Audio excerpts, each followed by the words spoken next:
Great all, welcome to the Buddhist Center. So our current theme that we're looking at is kind of in a way twofold. They're very connected. We can say it's twofold. So we're looking at the five Buddha mandala, the mandala of the five Buddhas. And we're also looking at the paramitas, so the perfections of the Bodhisattva path. So these are the perfections the Bodhisattva practices in order to, well, become enlightened, to get to Buddhahood. So we've been looking at that and how they're actually connected. They're almost like two sides of a coin. So some of the paramitas and particular Buddhas, they go together like they're two sides of a coin. And last 2 weeks we looked at the first on the Eastern Quarter. We looked at the Buddha Akshobhya. So Dhamma Mai introduced us to Akshobhya. And I quite like how she put it in a way. It's like we've got quite a limited time in a way to introduce these Buddhas to you. And as she was saying, it's like it takes a lifetime of meditating and practicing and learning and getting to experience what these Buddhas represent, what these qualities represent. So she called it, we're going on a speed dating. We're basically speed dating different Buddhas. So we speed dated Akshobhya a couple of weeks ago. And we learned, the color blue, and we learned the animal was the elephant, and the elephant was, really signifying this presence of imperturbability, unshakability. And then last week, Pranya Shri told us about the perfection of Kshanti. Patient forbearance is quite often translated, but this maintaining positive mental states, this ability to maintain strong positive mental states, even with the worldly winds, even in difficult circumstances. And that just gives us a good sense of like Akshobhya's quality of immovability, unshakability, because if we've got this Kshanti, if we're practicing Kshanti and we're developing Kshanti, well, we're kind of quite immovable in a way. We're not blown away by worldly winds. So this is how the paramita of Kshanti and Akshobhya as one of the Buddhas of the five Buddha mandala go together like two different sides of the same coin. So we also learned that Akshobhya's time of day associated with him is dawn. So now time has passed and the sun is rising and carries on rising and it's reached midday. So it's come to midday. And it's bright and glorious up in the sky and shining fully and bright. And this is the time of day associated with the next Buddha, the Buddha of the southern realm, Ratnasambhava. So that's the Buddha we're going to look at this week. We're going to have a speed date, maybe we could say, with Ratnasambhava. And personally, I was in preparing for this talk, I was also looking at, so these Buddhas, they have male and female versions as well. So there's a female Buddha of the southern realm called Mamaki. So I was looking at Mamaki a bit, just trying to get a bit more sense. And thanks to Vasantra, who's made a puja to her, I got a bit of a sense of her. And actually, after a quick speed date, I think I quite fancy Mamaki, actually. And part of me really wanted to actually say more about Mamaki. But no, tonight we're speed dating Ratnasambhava. So I'll stick to Ratnasambhava. We'll learn some of the qualities. And they go together. So they're not that different, actually. So Ratnasambhava. So it's the time associated with the Buddha, midday, gives a sense of the color as well in a way. Like Ratnasambhava is this bright golden yellow color. So that's the color of Ratnasambhava, associated with Ratnasambhava. And in a way, you can see the shrine. The shrine today was beautifully made by, I think, Kashantachara and Sarah together. And it does already, like just looking at that, give a sense of abundance and beauty. And this is the qualities sort of related and that really demonstrate what Ratnasambhava stands for. And same in our cutting garden, cut flower garden I was out there earlier on. It's just so much abundance and beauty in there. And it just really evokes Ratnasambhava. So the golden yellow Buddha, and his name means the jewel born. So Ratnasambhava, like in tree Ratna is jewel. So Ratnasambhava is the jewel born one. And his time of day also kind of like reminds me, because it's also associated with like ripe crops. So where there's like ripe corn, this beautiful, beautiful, bright yellow color. And also where I grew up in Turkey, there was fields of wheat. So when they were really ripe, they'd look beautiful in the midday sun, just this really beautiful yellow colors, just sparkling in the midday sun. And when there was a bit of breeze as well, you just see this like sea of waving yellow. And it's just like, yeah, it just really evokes that beauty for me. It really works for me as an image of beauty and abundance and fertility and just plenitude and this just growing into potential. So it's really good symbols of what Ratnasambhava is representing. And we also have, we have the hand gestures related, the mudras related to all the Buddhas. So Ratnasambhava, he has his right hand that's coming out in the gesture of supreme generosity. So it's giving supreme generosity is in front of him over his right knee. And yeah, we can relate that very easily to the paramita of dana, basically generosity. So it's quite easy to actually find this match in the paramitas, like this open-handed giving, like in the second precept. This open-handed giving is what Ratnasambhava with his right hand is demonstrating. And looking at his life story, or where the Ratnasambhava story comes from, I read that when he was a Bodhisattva, so Ratnasambhava made a vow to practice generosity. So he made it his main practice. He made generosity his main practice, and practiced the perfection of dana. And when he was enlightened, this figure now comes with this gesture of generosity, open-handed generosity. And in his other hand, well, there's different versions of Ratnasambhava. And in fact, maybe I can ask Edward to show us a couple actually, before I say any more. There's one. You can just about see the horses at the bottom. I'll come to that in a minute. And there's one more.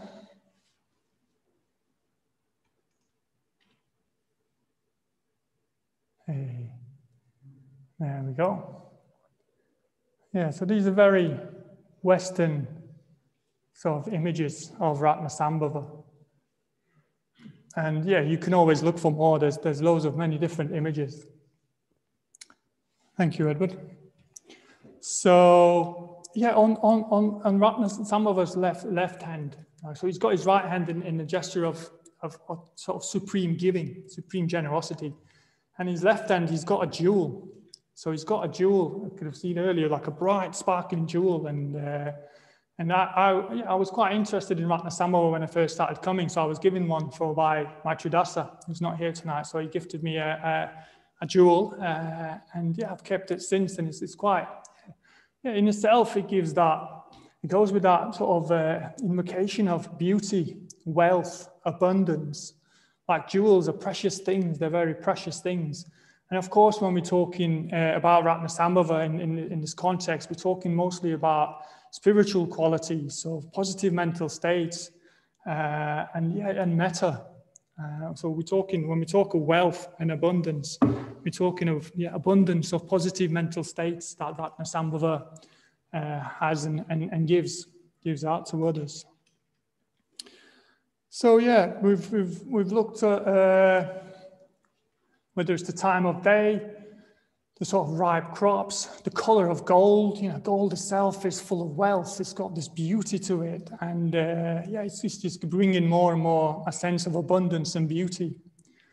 And that's very connected with Ratnasambhava. So Ratnasambhava's got this sense of connecting to something, the jewel being like often translated as well. It's Chintamani. That's the traditional name for it, like the wish-fulfilling jewel. And at its most sublime, I suppose we could say that's the enlightened mind, or the Bodhicitta. So this is where Ratnasambhava is actually connected to. So he's connected to this experience of Bodhicitta, of this enlightened mind. And the giving, this generosity, open-ended generosity, flows out of that.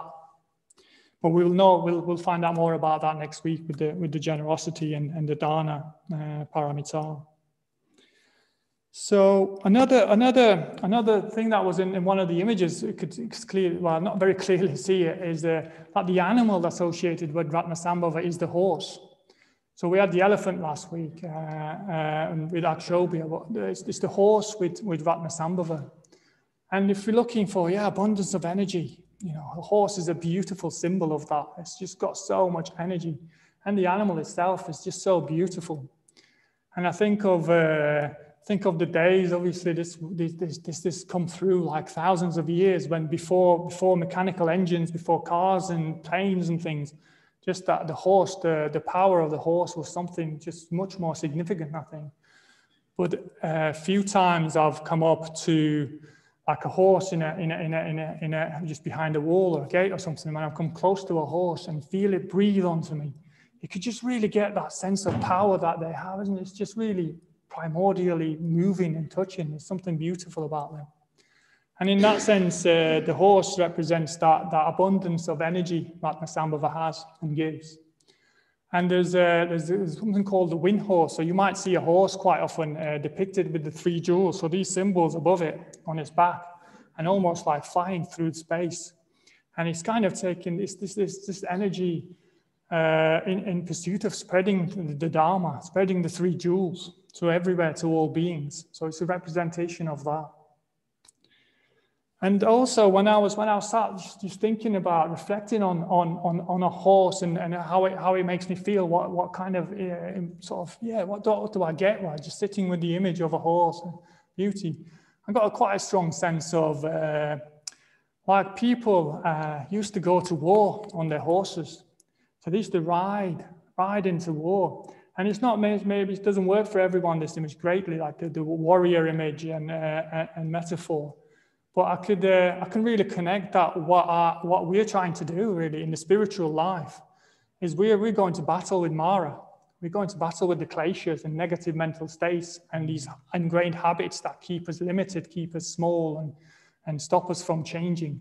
And it does take, we do need like this deep energies in us that are represented by the horse. We do need those energies to come aboard.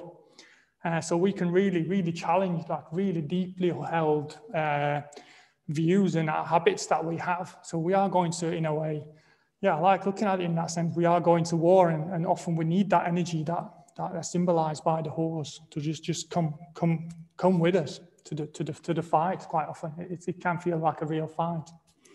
It's not always like that, thankfully, but you can really feel like that. And with Ratnasambhava, so with all the Buddhas, there's a particular poison they transformed. So there's a particular sort of, maybe if you want to call it in that context, an enemy that we go to war with. And with Ratnasambhava, it's pride. So Ratnasambhava transforms the poison, the defilement of pride. But this is not like a healthy pride that we have in acting skillfully. So it's not a healthy pride. It's like I want to call it a negative pride, but it's kind of based on conceit, so based on comparison. It's based on self-referencing, selfishness, like an ego identity.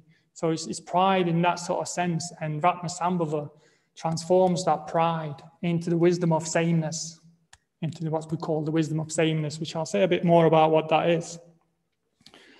And traditionally, Sambhava is associated, but it's associated with the realm of the human realm on the wheel of life as well.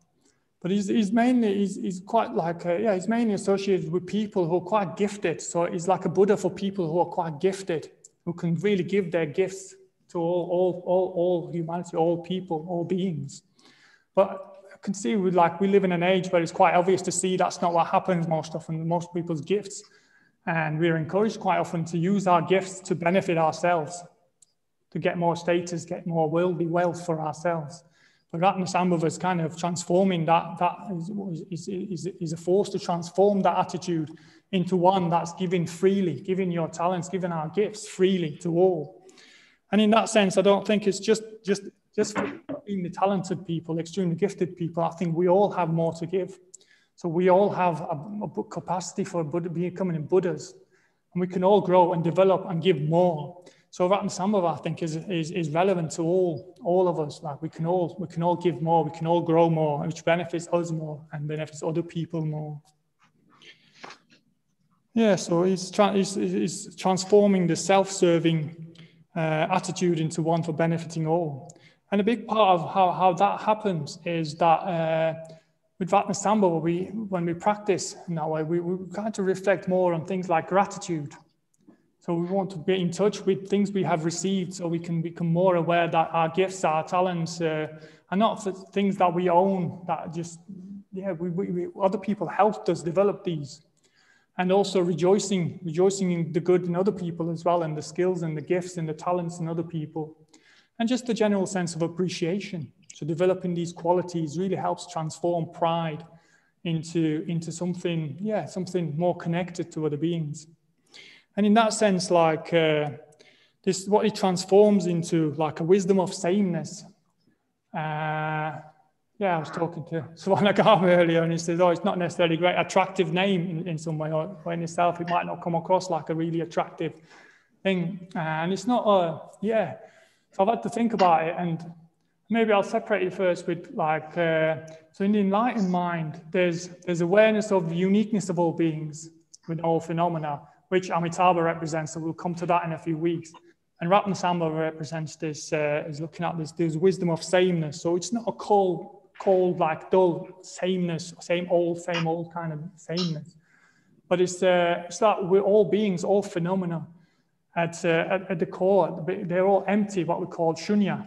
What we shunya, as in, there is no sort of separate self, or there is no fixed nature, as we teach in the introductory course. There is no fixed nature, and that's the basis of all phenomena, all beings.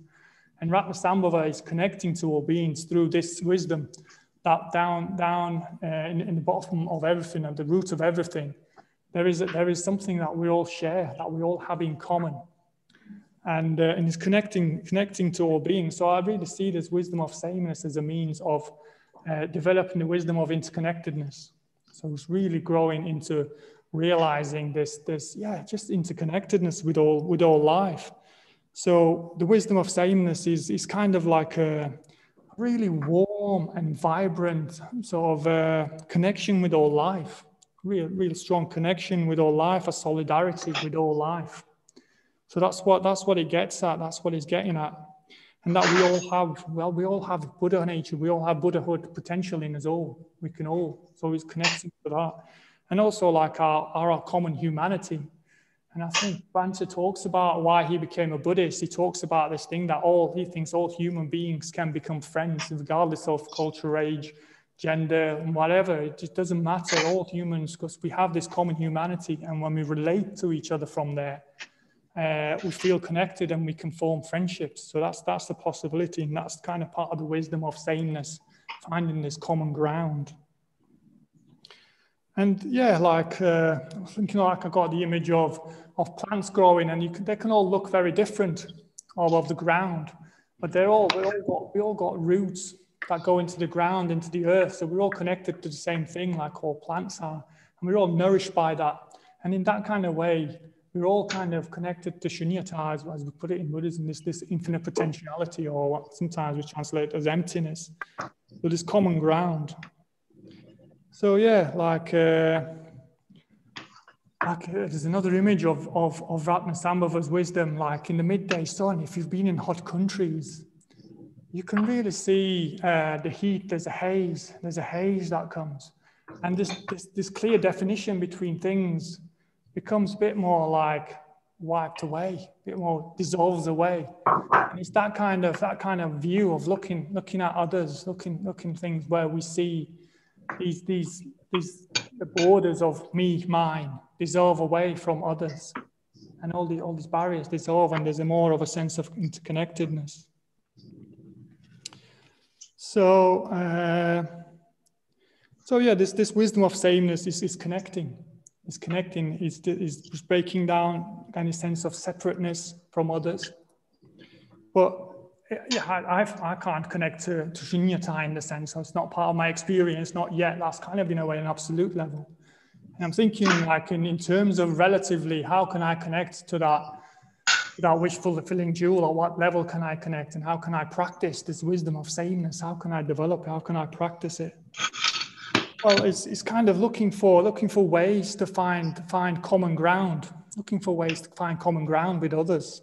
And I was thinking, like, yeah, so I quite like in the Maitrivasin, particularly relating to people in terms of, well, we all want to be loved. Like, everyone wants to be loved. Everyone wants to love somebody. And all those phrases come to mind, isn't it? Like, we all want to be well, and we all want to be happy, and we all want to be free from suffering, and we all want to grow. So they're great ways of actually connecting to others. Like, there can be very connecting reflections or ways of looking at other people.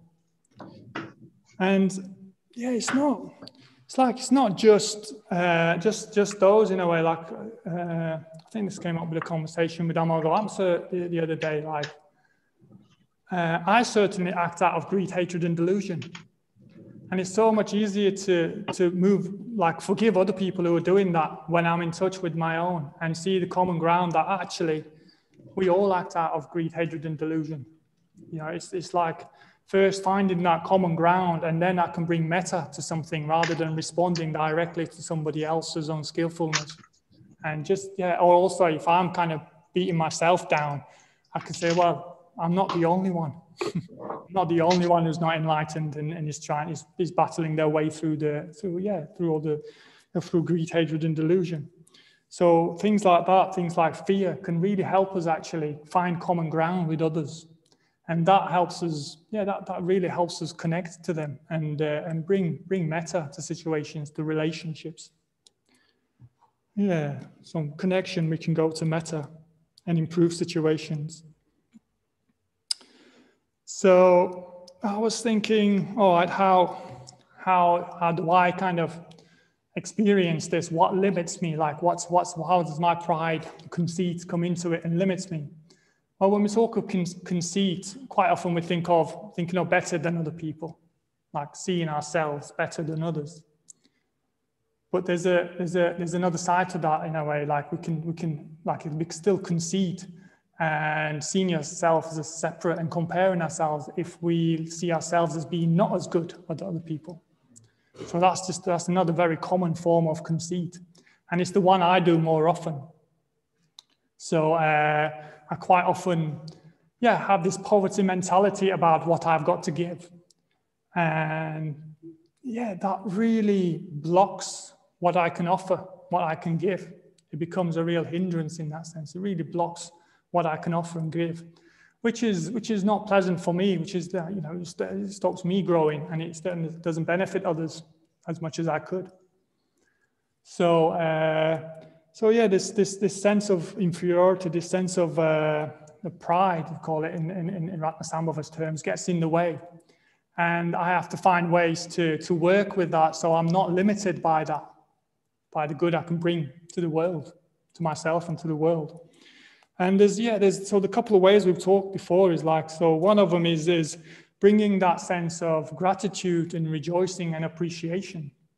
So when I think of how I benefited from this center and what we do here and this movement, it's just like, it's one way of breaking away from my self-obsession about, well, I don't like doing talks, or I don't like standing in front of people, or I don't like doing this and this. And it just takes me out of that self-centered view on life or my experience to, oh yeah, there's all these people, all this effort's going into something that I've tremendously benefited from. And then it's kind of like being in touch with that jewel. So that's kind of, for me, being in touch with that jewel. And then the hand of generosity just seems to just want to flow out of that anyway. It just comes naturally. So one of the things I do is, to reflect on the benefits I have received. And there's just so many, in a way, and so many, And another way is when I've talked about this and we find that, well, I'm certainly not the only one. Actually, it's amazing how common it is and how many people actually feel, in a cell almost locked in, where they have their energies, how their ability to give, their abundance is locked in and blocked by this I'll call it negative conceit of not thinking not good enough. And there's something in that when I hear that, when I get that sense again, I go out of myself. So I'm not lost in myself and poor me and self-pity and all those things I can get into and I used to spend a lot of time in and end up depressed, not surprisingly. So it just really gets me out of that. So it's not just me who's limited by this way, who's blocked by this. And then there's a sense of wanting to be, I want to exemplify, riding my horse into battle against this. So that's what I try to do. That's what I try to bring my mind onto. That's what I try to kind of unhook my mind from any negative thoughts or all the difficulties around it and put it onto, I want to exemplify growing, taking on challenges to grow. And that's quite motivating because it's not for me, because I can't really do it for myself. It's quite hard to do it for myself. I find that very hard. So it's so much easier to do it for others. And it just helps me grow and it helps me give more. And and also, as I was saying, with reflecting on the benefits we've received, it just creates a lot of support and motivation to actually, take on challenges, take on things I find quite difficult.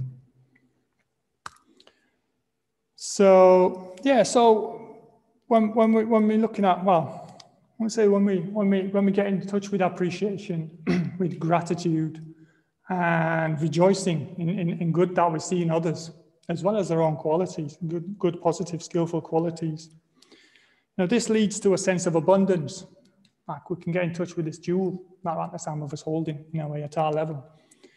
And from that, just generosity just flows naturally. So the more in touch with what we have received, the more we can be generous, the more we feel to want to be generous.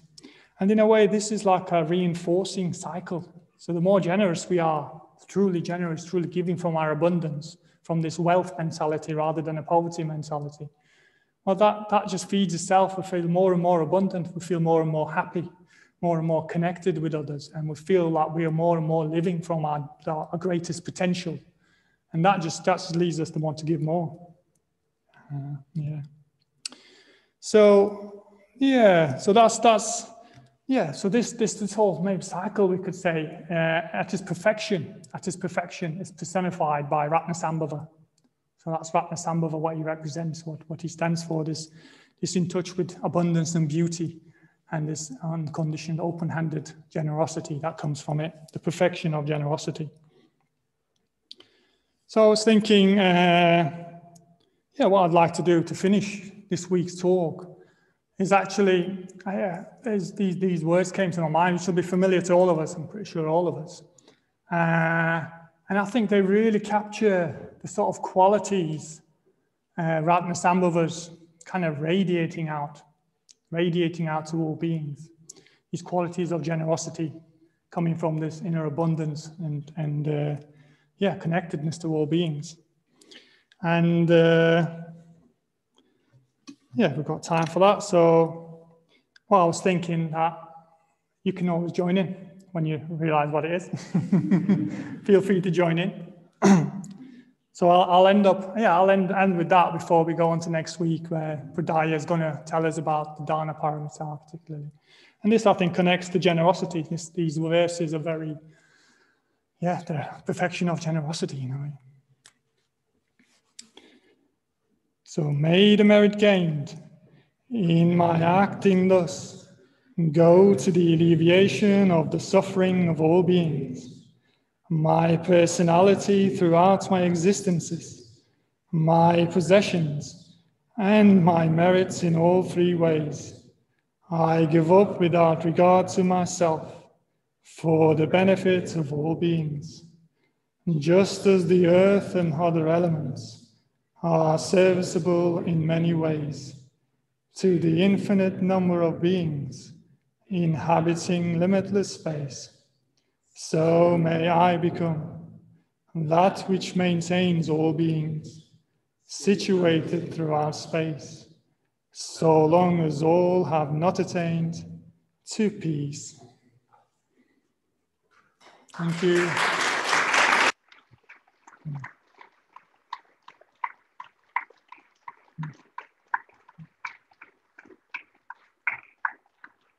Thank you.